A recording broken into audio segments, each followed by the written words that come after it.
Welcome back to Through a Rosy Window into Wellness. We're so excited this season to be going out into our village, into Fort St. John, BC, and speaking to the people who have dedicated their lives and who have made careers of helping other people.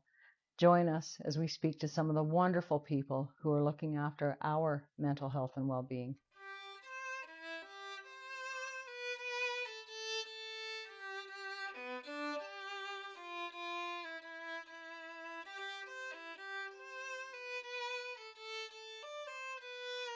In this episode, we were so happy to meet with Jared Braun, who is the Executive Director of the Salvation Army here in Fort St. John. That organization is so inspirational, and the work that they're doing here in our town is so wonderful. We hope you enjoy the excerpts from the interview we did with Jared, and we hope that you can find time to go check out the full interview.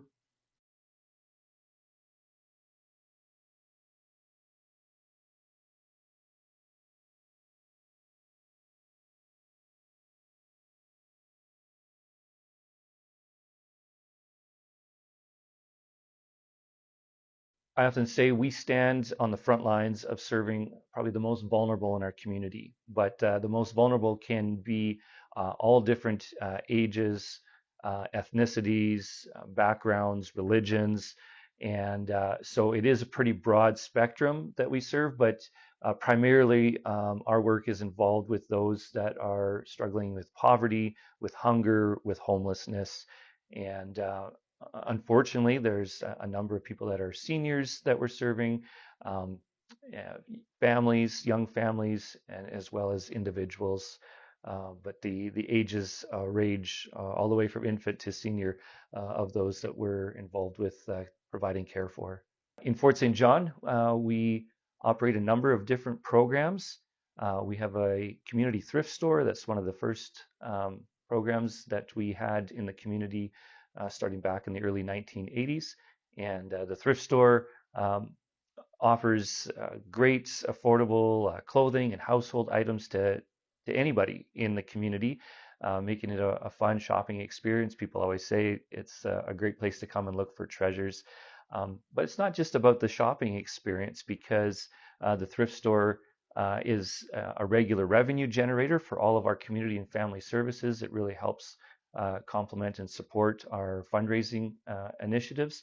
And as well, it has a significant environmental benefit in that it reduces waste going to the landfill as people donate their gently used items that we can then resell to others who will make a new home for them. And also, because the thrift store is connected to our community and family services, we're able to provide vouchers for people that are in emergency and crisis situations.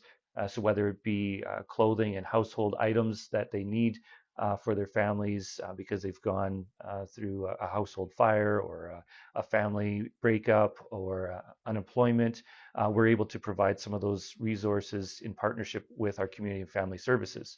Our community and family services hosts the only food bank in Fort St. John. It's one of the biggest programs out of our community and family service center, and we're feeding upwards of 800 people a month. And the food is grocery items that we're providing. So we collect food from all the different grocery stores in Fort St. John.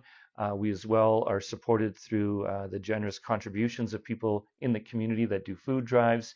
And none of our funding is government funded for our food bank and for our community family services. So we're reliant on community donations to support it. And what providing food is a significant piece in helping people just meet that basic need, but it also connects us to them in a relational way so that we can find out what has led them to this situation in their lives, and can we be a resource or point them to other resources that help them out while they're going through these difficult times in their life.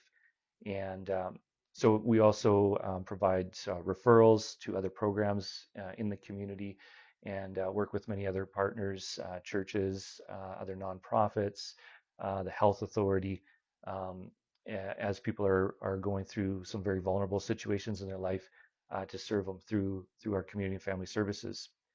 Then we also have our Northern Center of Hope, which is a 2-building campus that houses multiple housing programs. And so we are doing a lot of efforts and initiatives there to combat homelessness directly by providing beds to people that would otherwise be out on the street. So we have an emergency shelter that has 30 beds available. It's operating 24 hours a day, 7 days a week, 365 days a year, no cost. If people are homeless and are under threat of being exposed to the elements and concerned for their well-being, they can come and stay at the shelter and are supported by our staff there.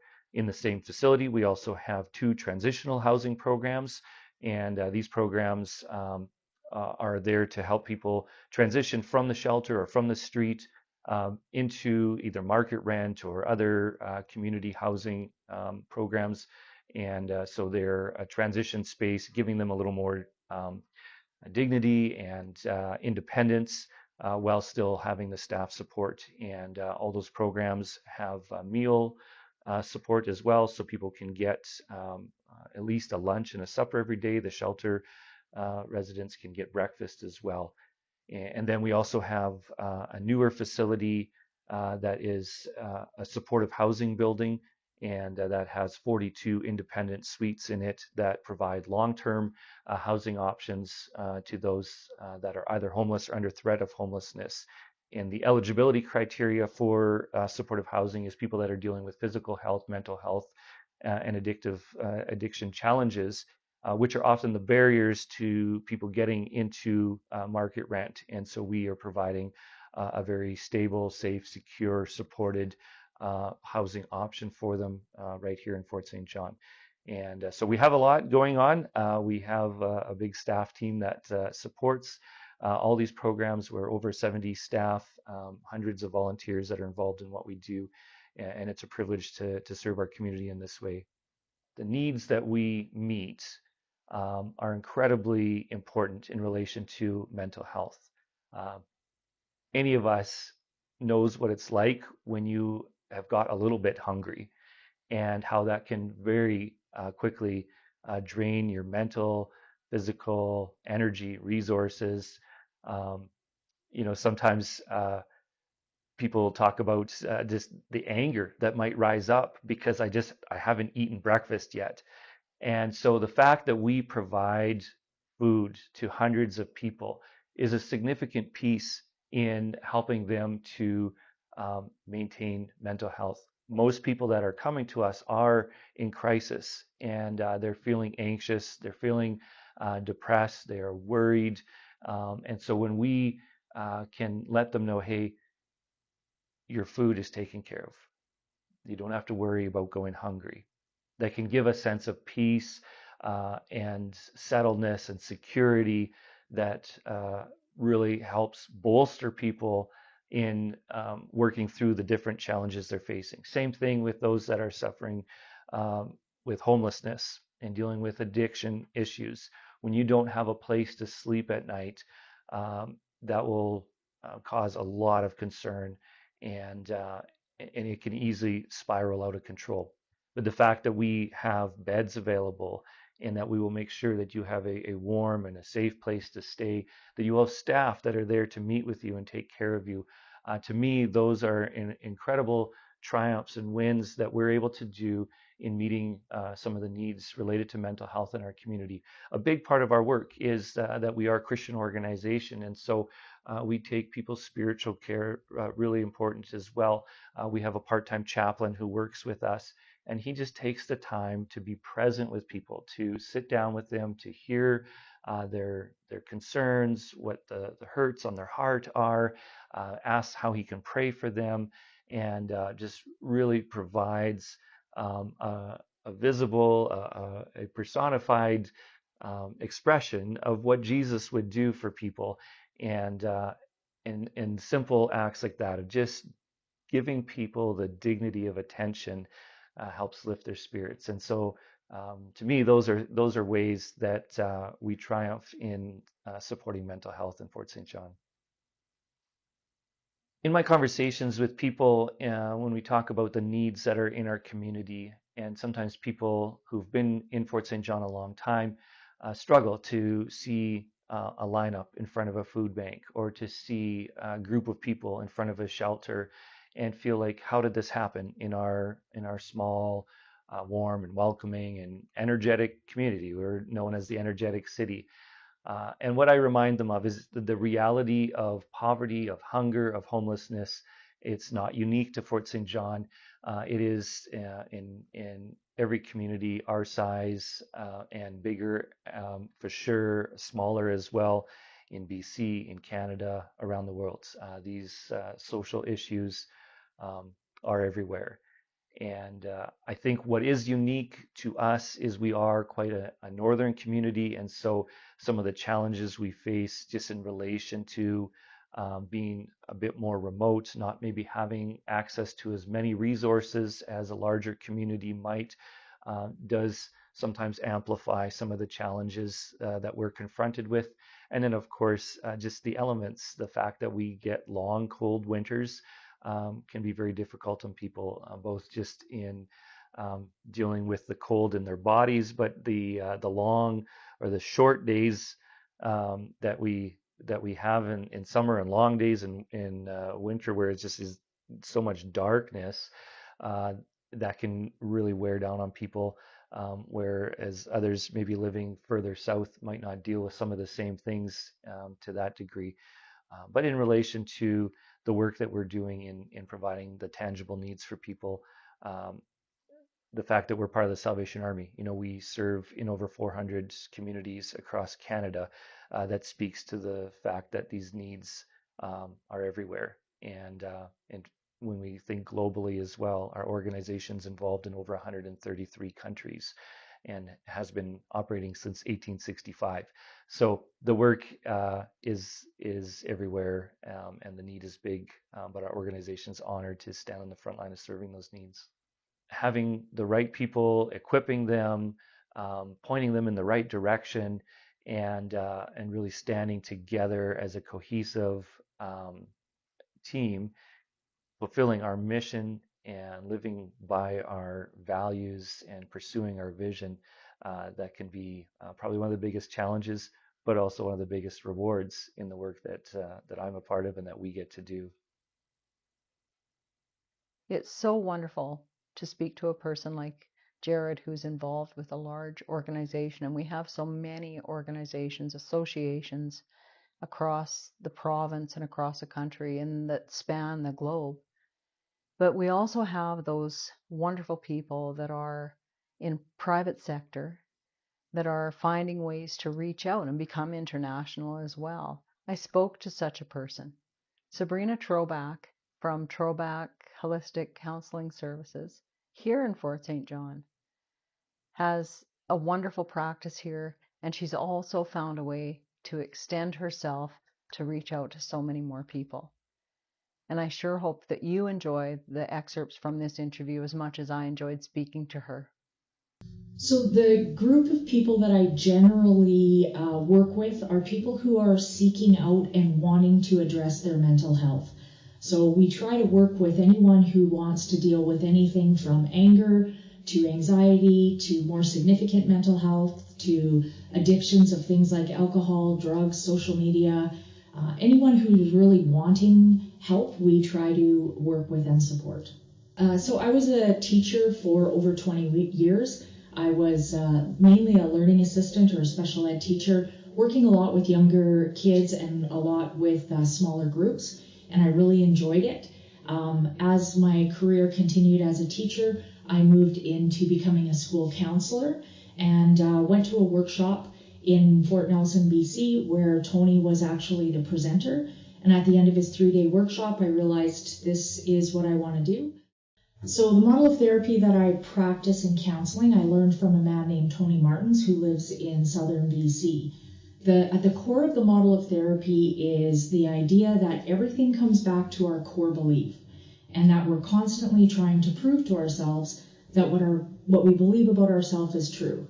So if your core belief is not good enough, not important, not valued, you're going to be drawn to things, events, people, and create your own behaviors that ultimately reinforce and support that core belief. If your core belief is good enough, important, and valued, you're going to be drawn to events, people, experiences, and your own behaviors are going to reinforce and support that core belief. No one's core belief is 100% not good enough, not important, not valued, or 100% good enough, important, and valued. We're all a bit of a variety of different ones. But what we generally find is people who have higher anxiety, more self-doubt, more insecurity, that core belief, not good enough, not important, not valued, is usually more significant. Our society spends a lot of time working on the symptoms and trying to address the symptoms, whereas at this model of therapy, we're really going much deeper and looking at that core belief as it's feeding those symptoms. So a couple things that I'm really proud of are, the first one would be my counseling practice that I have up and running. It's amazing working with people and seeing light bulbs come on and them understanding things in a very different way and seeing their core beliefs shifting so they do believe they are more good enough, important, and valued. A lot of times in counseling, you can go in, for 4 to 6 sessions and learn how to manage anxiety or manage anger. In our model of therapy, we're really going through and dealing with that core belief, where we're really going through and sorting through a lot of past trauma. So seeing clients evolve over, usually I'm working with them for a year, year and a half, 2 years, sometimes even longer, is pretty incredible seeing that growth that happens. The unfortunate part of that is I usually have a minimum of a year and a half waiting list. With such a long waiting list, I really struggle with not being able to provide support to people in my community. So one of the things I decided to do was to write my book. Writing the book allows anyone access to be able to do some work and sort through anxiety, anger, any kind of unhealthy coping strategies at a bit of a deeper level where they get a more significant understanding of why they're doing what they're doing. A recommendation that I have for people that are also wanting to provide some support for people in a community, especially in smaller communities, is it's really, really important that you are as healthy as you can be. In order to really provide support for other people in the community, you need to be healthy so that you're not being triggered or avoiding things because they trigger you when you're trying to work and support other people. In this adventure of finding the people in our community who are contributing to mental health and well-being, it's been very inspirational to speak to the people who have built their careers and their lives around looking after other people's needs and mental health and well-being. It's also driven home the idea of prevention, of looking after oneself, taking responsibility when you can. And so we hope you enjoy the next few clips here as we asked those professionals what they did to look after their own mental health and well-being. And perhaps as you listen to what they do, perhaps you can find some ideas of your own. And we hope you join us for the next episodes as we find the facilities and the groups and the ideas that are actually in action in our city. Thank you for joining us again, and we hope you're doing wonderfully. So some of the things I do to try to maintain my health and my well-being is balance is really, really important. I try not to spend every waking hour working. I try to combination of spending time working, doing my passion as work, also time by myself, time with my family, spending time with friends, doing things that I enjoy that way. And I'm also an active volunteer within the community, working with a variety of different organizations in that way as well. So it really is important to find a balance and making sure that you're not just becoming extremely focused in one area. I know that my mental health is critically important. Um, if I'm not well, how can I take care of others to provide for their wellness? And for me, that means taking dedicated time every day to just be by myself. And I try to fit in a little bit of physical exercise just to stay active. It's important to me to maintain my spiritual life and my relationship with God. And so I take time to pray, and I keep a small prayer journal, and I make sure to take time to just listen as well. I spend time reading the Bible, and then to just be quiet and to gather my thoughts, to hear what God might want to say to me, write down any notes that come to mind, and having that reflective time is really, really important. I love to read. I love reading many different books. As you see behind me in my bookshelf, this is a fraction of my library. And so I try to take time every day to read a good book and to be challenged intellectually and developing myself professionally and personally in things that I'm interested in, or taking dedicated time to be with those that I love, to make sure that we have many times throughout the week where we sit down as a family around the table and share meals together, share conversation together, and to get out and enjoy nature is also really important. I stay connected to my community of support and friends. I'm have always been very connected to kind of the land and nature, and it is definitely where I reset. You know, we can get out and be among trees and air and just smell, you know, the earth and the leaves. As it's so definitely nature and being in nature and making sure I'm doing that on a consistent basis. And you know, I have a lovely support system. My partner's a wonderful human. My family's here. So I'm pretty good at balancing. It's a big job. Don't get me wrong, and I'm passionate about it. So you know, when you're passionate, you can just be consumed with things. But I'm good at boundaries, and you know, when I go home, I go home and I'm present, and you know. So yeah, I've through the years have learned the balance, because you can't do this work if you're depleted emotionally, um, or physically. So yeah, I'm pretty good. Travel, get away. I think one of the best assets that I have for my mental health is the colleagues and friends that I surround myself with in this community. Yeah. They have kept me afloat because, as many people, we don't have family up here, right? Yeah. We are transplants in the community, and they have kept me afloat through so many of my difficult times in having my children here and having, you know, to navigate the northern weather and having to, you know, get sick time off again and again because everybody seems to be getting sick during the school year. And so friends, and then getting sleep. Yes.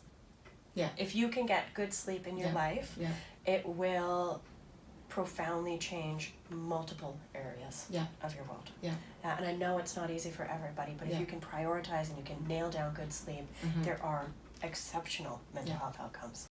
One of the things that I try to work on for my own self health and wellness is continuing to connect with people. I'm getting out into community. I'm getting out to my services or facilities and talking to staff and being involved and being present. And I think it's important for individuals to know that the people that they work for or they care for are connected with them as well. And how do you start that off, right? How do you try to look at, is there an opportunity to regain those connections? And then just getting out and getting fresh air, the environment. Setting boundaries.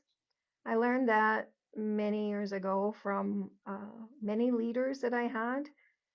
Just figuring out, you know, when you come to your job every day, you do the best that you can every day.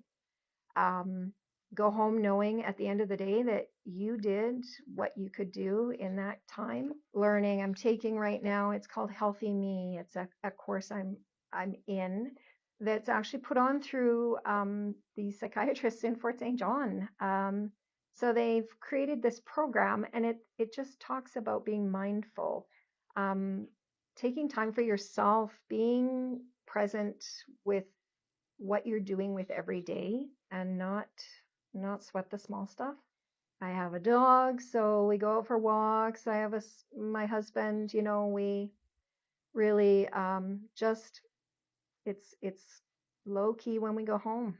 We just, you know, relax. Weekends are spent doing outdoor activities or going to farmers markets, you know, engaging in the community and doing those kinds of things too. So